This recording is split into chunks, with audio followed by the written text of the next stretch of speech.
বৰ্তমান এতিয়া বহুত অসুবিধা হৈছে। তাৰমানে মোটামুটি আজিৰ পৰা 4 পৰা 5 বছৰ হৈ গ'ল। এইটো ঠিকা লৈছিলে, তেতিয়া কৈছিল আমাক ঠিকাদাৰে যে 1 কোটি টকাৰ এইটো ছেকশ্যন হৈছে বুলি।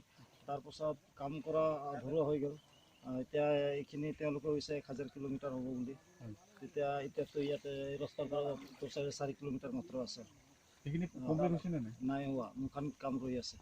এতিয়াও কাম চলি আছে। বান্ধটো কাম ৰৈ আছে। আমাৰ একেবাৰে অসুবিধা হৈছে, ভাঙি গৈছে। আৰু ইফালে এইটো চাইডত কিয় মানে তেনেকুৱা থাকিল? তাৰমানে ইফালে এতিয়া আমি ঝালাই কৰিব নোৱাৰি, এইখিনি ৰ'দ দি ফালে আধৰুৱা কামটো কৰি ফালে এৰি দিছে। এতিয়া আমাৰ বছৰে বছৰে আমি নিজে ঝালাই কৰিব লাগিব। এই ঝালাই কামটোৱে ৰৈ যায়, আমাৰ অসুবিধা হয়। আৰু খৰালি মাহত পানী নুঠে ইয়াতে, খেতি কৰা আৰু তামোল বাগানৰ কাৰণে খুব অসুবিধা হৈ যায়। কামটো কোনে কৰিছিলে জানেনে? এনে দুৰ্গা বড়ো আৰু তেওঁ মেইন ঠিকাদাৰ আছিল। নাই, তেওঁৱে আছিল, তাৰ আগত নাছিলে।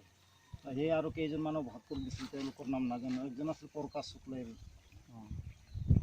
প্ৰকাশ দাস। প্ৰকাশ দাস তেখেতসকলে একেলগে আছিল তেওঁলোকে। কি সমস্যা হৈছে খেতি? এই খৰালি মাহতে পানী নুঠে, জানুৱাৰী ফেব্ৰুৱাৰী মাহতে পানীটো আহি থাকে। পানী আহে, কিন্তু মানে মেইন ডুবুত গুচি যায়।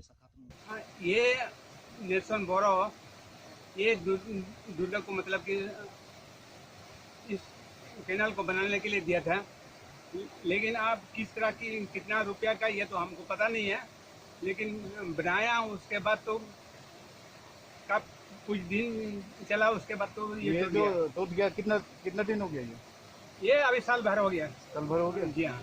उससे पहले ये बना हुआ कितने साल हो गए? बना हुआ तो अभी 2 या 3 साल हो रहा था। उसके बाद तो मतलब आधा बनाया, आधा उधर तो कंप्लीट किया नहीं, मतलब आधा बना के वो छोड़ दिया।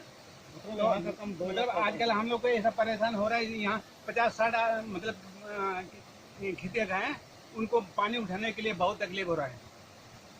तो हम लोग का अर्जी यही है कि आप लोग मतलब कि अगर कुछ कर सकते हैं तो हम लोग के लिए कुछ कर दीजिएगा, यही हम लोग का अनुरोध है। নেলছৰ পৰা মেইন ঠিকাদাৰ আছিল, তেওঁ দায়িত্বত লৈছিল। তেওঁ আকৌ এই কাম চলাবৰ কাৰণে দুৰ্গাপুৰত গৈছিল। তাৰপিছতে তেওঁলোকে 4-5জন ঠিকাদাৰ আছিল, কিন্তু তেওঁলোকে ইমান ভালকৈ কাম কৰা নাই। এতিয়া ইয়াৰ পৰা এইফালে 12 লাখ টকাৰ কাম বুলি আমাক কৈছে। এই বান্ধটোৰ নাম কি? বান্ধটোৰ নাম হৈছে 3 নং মালাডুং 3 নং ঘাটা। এতিয়া ইয়াতে এই নদীটো ক'ৰ পৰা বৈ আহিছে? এইটো বৰ নদীৰ পৰা, ভূটানৰ পৰা বগানা মাটি হৈ এনেকৈ বৈ আহিছে। ইয়াৰ পৰা তাৰমানে খেতিক নিবৰ কাৰণে আৰু যোনটোৰ নাম হ'ল মালাডুং, আৰু এইটো 3 নং ঘাটা হয়। কিমান কোটি টকাৰ কাম হৈছে এইটো জানে নেকি? এইটো ইয়াৰ পৰা দক্ষিণ চাইডে 1 কোটি টকা বুলি কৈছিল ঠিকাদাৰে। তাৰপিছত সিফালে 12 লাখ টকা এই মাথৰিটো বনাবৰ কাৰণে। কিমান বছৰ হ'ল জানে? এতিয়া মোটামুটি 15 চনৰ পৰা কামটো তেওঁলোকে আৰম্ভ কৰিছিল, আৰু 17 চনতে তেওঁলোকে কামটো হেৰি কৰিছে। এতিয়া 2 বছৰ মানে এইটো কামটো কৰিছে, আৰু যোৱা বছৰ